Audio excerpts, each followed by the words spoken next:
Hello दोस्तों, आप सभी का हमारे YouTube चैनल स्टडी आपके साथ में एक बार फिर से स्वागत है। आज हम लोग NCERT class 10th arithmetic progression का लेक्चर नंबर 2 डिस्कस करने वाले हैं, जिसमें स्पेसिफिकली इस लेक्चर में हम लोग बात करेंगे 5.1 एक्सरसाइज के बारे में, जिसका फर्स्ट क्वेश्चन हमने डिस्कस कर लिया। उसके बाद हम लोग सेकंड और थर्ड क्वेश्चन इस पर्टिकुलर वीडियो लेक्चर में डिस्कस करने वाले हैं। ये पूरा लेक्चर ऑलमोस्ट 15 मिनट्स का होने वाला है, यानी कि ये जो पूरी सीरीज है ये 15 मिनट्स के लेक्चर्स की होने वाली है। तो लगातार आप जुड़े रहें, साथ ही साथ अपने उन साथियों तक भी इस लेक्चर को पहुंचाएं जिन्हें इनकी जरूरत है।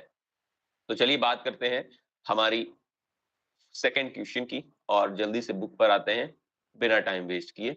और आपको इस वीडियो को देखने से पहले आपको देखना होगा फर्स्ट लेक्चर हमारा। फर्स्ट लेक्चर जब आप देखेंगे तो आपको चीजें और क्रिस्टल क्लियर तरीके से समझ में आएंगी और आसानी से आप चीजों को समझ पाएंगे। मुझे उम्मीद है कि आप जब भी आएंगे तो आप फर्स्ट लेक्चर देखकर ही आएंगे यहाँ पर, ठीक है। चलिए, अगर हम लोग बात करें हमारे इस पर्टिकुलर 5.1 एक्सरसाइज के बारे में, तो ये जो 5.1 एक्सरसाइज है इसका क्वेश्चन नंबर 1 हमने देखा था, जिसमें हम एक एपी सीरीज फॉर्म कर दी थी। एपी सीरीज बनती कैसी है, प्रीवियस लेक्चर्स में हमने डिस्कस किया है कि एक फिक्स्ड फर्स्ट टर्म, एक कोई टर्म लेते हैं सपोज 5, उसमें एक फिक्स्ड नंबर को ऐड करने से हमारी एपी सीरीज बनती है। ध्यान रखने वाली बात ये होती है कि एपी सीरीज में जो डिफरेंस है प्रत्येक टर्म के बीच में, दो कंसेक्यूटिव लगातार टर्म के बीच का जो डिफरेंस है वो सेम होना चाहिए, तब हम उसे एपी सीरीज कहते हैं। ठीक है, तो ये हमारी थी एपी सीरीज, इस तरीके से हमने पढ़ा था। वही चीजें यहाँ पर भी दी हैं। सेकेंड नंबर ऑप्शन में अगर हम लोग बात करें, और थर्ड नंबर ऑप्शन और फोर्थ नंबर ऑप्शन में आपको इसमें से बताना था। मैंने आपसे बोला था कि फर्स्ट नंबर क्वेश्चन आपको खुद से करना है, बहुत आसान है, सब्सिक्वेंटली आप समझ में आ जाएगा। और एक क्वेश्चन और मैं बता देता हूं कि कंपाउंड इंटरेस्ट नाम का वर्ड अगर कहीं पे लिखा हुआ है और कह रहा है वो कि कंपाउंड इंटरेस्ट ऐड करके, तो कंपाउंड इंटरेस्ट जहां पर भी लिखा रहे वो ध्यान रखना है, वो एपी का पार्ट नहीं हो सकता है। एपी का पार्ट नहीं हो सकता है। क्यों नहीं हो सकता, उसका सिंपल सा रीजन है, जो कंपाउंड इंटरेस्ट है वो इंटरेस्ट के ऊपर भी इंटरेस्ट लगता है, तो आपको एक फिक्स्ड कॉमन डिफरेंस उसमें देखने को नहीं मिलेगा। इस वजह वजह से वो एपी का पार्ट हिस्सा नहीं हो सकता। आप चाहें तो कैलकुलेट करके देख सकते हैं, ठीक है। चलिए, फिलहाल इस लेक्चर में हम लोग बात करेंगे सेकंड नंबर क्वेश्चन की। सेकंड नंबर क्वेश्चन जो है हमारा वो क्या है, उस पर आते हैं। सेकंड नंबर क्वेश्चन में कहा गया है right the first 4 terms of AP, यानी लगातार एपी के 4 टर्म के बारे में आपको बताना है, जिसका फर्स्ट टर्म और उसका कॉमन डिफरेंस दिया हुआ है। फर्स्ट नंबर क्वेश्चन और थर्ड नंबर क्वेश्चन मैं आपको कराने वाला हूं, बाकी क्वेश्चन आप क्या करेंगे, खुद से करेंगे। कोशिश कीजिए, अगर नहीं बनता है तो आप कमेंट सेक्शन में बताइए, मैं फिर से उसे कराऊंगा। तो मुझे उम्मीद है कि यहाँ पर टू वे कम्युनिकेशन होना बहुत जरूरी है, क्योंकि जब भी हम लोग कोई चीजें पढ़ते हैं, अगर आपको समझ में आ जाती है तो मुझे हर एक चीज बताने की उसमें जरूरत नहीं है। मैं सिर्फ दो क्वेश्चन बताऊंगा, कोई भी रैंडम पिक है मेरा, कोई भी मेरा फिक्स नहीं है कि हम यही बताएंगे, फर्स्ट थर्ड ही बताएंगे या फोर्थ फिफ्थ, कोई भी हम बता सकते हैं। लेकिन फिलहाल दो क्वेश्चन को लेकर हम लोग चलेंगे, कोई भी दो बताएंगे, बाकी के सारे क्वेश्चन आपको करने होंगे। अगर उनमें कहीं पे डाउट आता है सॉल्व करते समय तो आप मुझे कमेंट सेक्शन में बताइए, मैं उसे सॉल्व करके बताऊंगा फिर, ठीक है। क्योंकि टू वे कम्युनिकेशन और इंटरेक्शन होना बहुत जरूरी है। आप क्वेश्चन के आंसर का जवाब जरूर लिखा करिए। चलिए, फिलहाल फर्स्ट क्वेश्चन के बारे में बात करते हैं। फर्स्ट क्वेश्चन है जिसमें दिया गया है a इज इक्वल टू 10 और कॉमन डिफरेंस दिया है 10, यानी जो हमारा फर्स्ट टर्म है ना, फर्स्ट टर्म जिसे आप a1 से डिनोट करते हैं, फर्स्ट टर्म, उसकी वैल्यू है 10। और एपी सीरीज आपको बनानी है टोटल 4 नंबर से। तो कैसे बनाएंगे सर? सर इसमें कॉमन डिफरेंस 10 दिया है तो 10 ऐड कर दीजिए, तो अगला जो नंबर बन जाएगा वो 20। अगले में फिर से 10 ऐड कर दीजिए, 10 ऐड करेंगे तो आप बन जाएगा 30, अगेन 10 ऐड करेंगे तो कितना बन जाएगा 40। तो इस तरीके से ये एपी सीरीज हमारी फॉर्म हो गई, बिल्कुल सिंपल सा है। इसका एक और तरीका है, कैसे? सेकंड टर्म जानने के लिए, मतलब a1 तो आपको पता चल गया, a इज इक्वल टू 10, लेकिन अगर a2 हमें जानना है तो क्या करना है? एग्जैक्ट वो वाली चीजें मैं बताने वाला हूं जो कि आपको बहुत क्रिस्टल क्लियर तरीके से आपको समझ में आएगी और आने वाले सेशंस में बहुत काम आएगी। देखिए, हमने एक फॉर्मूला पढ़ा था, an is equal to a plus n minus one into d. ये फॉर्मूला हमने nth टर्म के लिए पढ़ा था। इसी फॉर्मूले में अगर हम लोग इसी फॉर्मूले की बात करें और इसी फॉर्मूले में n की जगह, क्योंकि हमें अभी सेकेंड टर्म की जरूरत है, यानी a2 निकालने का प्रयास करें, तो वो क्या होगा, उसका फॉर्मूला कैसा बनेगा? a plus two minus one into d, यानी कि a plus d. Two minus one one होता है, वन लिखने की आवश्यकता नहीं है, इसलिए हम लोग a प्लस डी लिख रहे हैं। इसी तरीके से अगर आपको A3 निकालना हो यानी थर्ड टर्म निकालनी है तो क्या होगा A plus 3 minus 1 into d, यानी कि A प्लस 2D A3 के लिए। यानी अगर आपको A2 निकालना है तो A प्लस डी लिखना होगा, A3 निकालना है तो A प्लस 2D लिखना होगा, A4 निकालना है तो A प्लस 3D आएगा। सर मुझे एक बात समझ में आ गई अब, बहुत ही आसान भाषा में आपने बताया, और वो है क्या?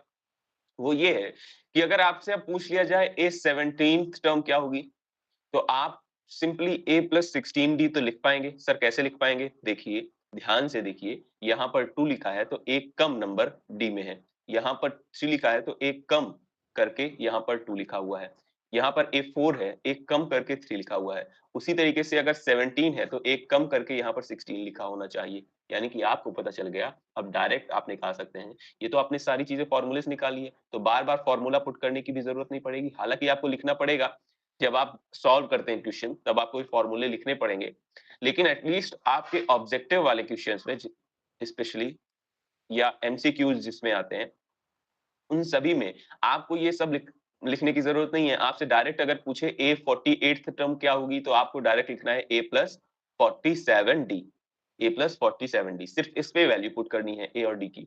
इसके अलावा अगर आपसे पूछ लिया जाए ए 19th टर्म क्या होगी, तो आप क्या लिखेंगे ए प्लस 18D। अगर आपसे पूछ लिया जाए ए 50th टर्म क्या होगी, तो आप क्या लिखेंगे ए प्लस 49D, यानी एक कम करके आपको बताना है।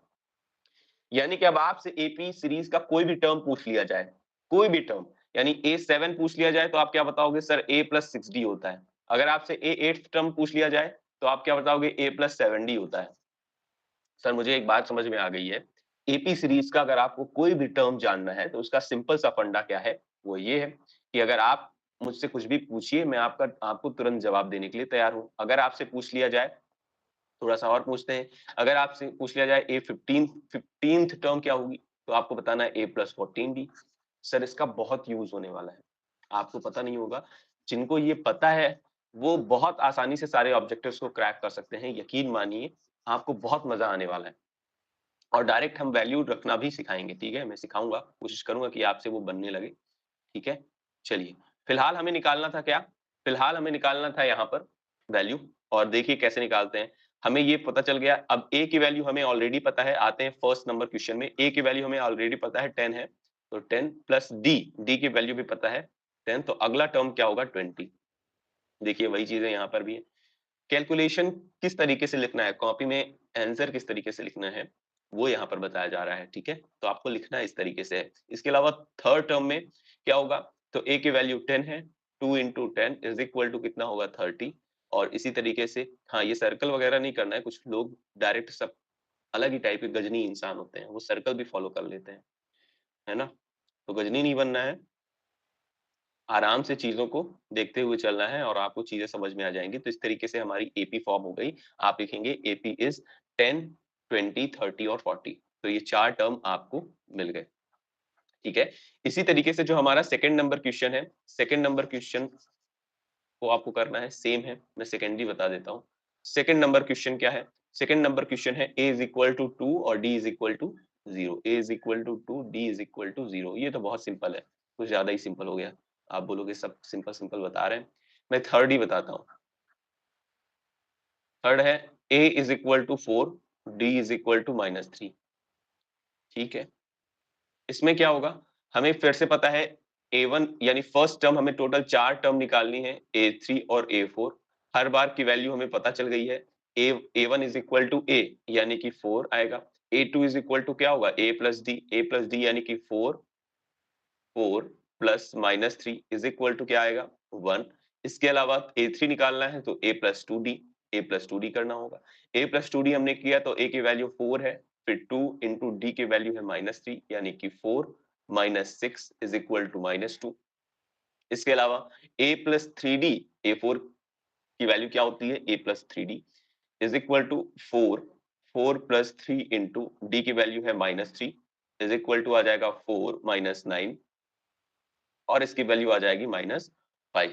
तो हमें समझ में आ गया, जो एपी बनेगी वो क्या होगी, जो हमारी एपी होगी वो होगी, हेंस एपी इज 4, 1, -2 और -5, ठीक है? तो ये आपकी एपी बन गई, ठीक है? ये 4 टर्म बस निकालनी थी आपको, बिल्कुल सिंपल सा है। तो मुझे उम्मीद है कि आपको ये समझ में आ चुका है क्या-क्या चीज़ें होने वाली हैं और किस तरीके से हम लोग करने वाले हैं। इसी तरीके से थर्ड क्वेश्चन को देखते हैं थोड़ा-सा। थर्ड क्वेश्चन भी बहुत आसान है। थर्ड क्वेश्चन में हमें क्या करना है, 1 सेकंड इसे इरेज़ करते हैं, फिर थर्ड क्वेश्चन पर आते हैं। चलिए, थर्ड क्वेश्चन है हमारा, for the following AP right the first term and the common difference. ये कैसे निकालते हैं, तो बिल्कुल सिंपल सा है। एक एपी दी हुई है, उसमें से फर्स्ट टर्म बताना है और कॉमन डिफरेंस बताना है। तो फर्स्ट नंबर क्वेश्चन की जगह हम लोग थर्ड डायरेक्ट लेते हैं। थर्ड थोड़ा सा टफ आपको लगेगा, हो सकता है। 5/3, 9/3, हालांकि ये भी बहुत इजी है। 13/3, 13/3, ये थर्ड नंबर क्वेश्चन हम लोग ले रहे हैं। इस पे हमें क्या बताना है, आपको पता चल चल चुका है। इस पे हमें बताना है फर्स्ट टर्म क्या होगी। फर्स्ट टर्म यानी ए की वैल्यू क्या होगी, 1/3, और डी यानी कॉमन डिफरेंस। कॉमन डिफरेंस क्या होगा, कॉमन डिफरेंस होता है, आप सभी को मैंने बताया था, a2 माइनस a1 कर लो। आपका a2 माइनस a1 करिए, या फिर a3 माइनस a2 कीजिए, या फिर a4 माइनस a3 कीजिए, कुछ भी आप कर सकते हैं क्योंकि डिफरेंस सबका सेम होता है। ठीक है, ये वैल्यू है आपकी a1 की, ये a2 की, ये a3 की, और ये a4 की। a2 माइनस a1 आप करते हैं तो क्या आएगा, 5/3 minus 1/3 minus 1/3 is equal to 4/3। यही सब जगह कॉमन आना चाहिए, यही आएगा भी। आप चाहें तो ये चेक करने के लिए आपको सारी वैल्यू निकालने की जरूरत नहीं है कि a3 माइनस a2 भी निकालें, a4 माइनस a3 भी निकालें, कोई भी एक आप निकालो, आपको कॉमन डिफरेंस मिल जाएगा। तो मुझे उम्मीद है कि आपको ये वाली बात भी समझ में आ चुकी है कि कॉमन डिफरेंस कैसे निकालते हैं। a1 की वैल्यू भी आपको पता चल गई और डिफरेंस, कॉमन डिफरेंस भी पता चल गया। इसके अलावा अगला जो क्वेश्चन है उसमें क्या कह रहा है, which of the following are the APs. इसमें आपको बताना है इनमें से कौन सा एपी है, यानी अर्थमेटिक प्रोग्रेशन है। अर्थमेटिक प्रोग्रेशन की विशेषता क्या है, आप सभी को पता है, डिफरेंस क्या होना चाहिए, सेम होना चाहिए।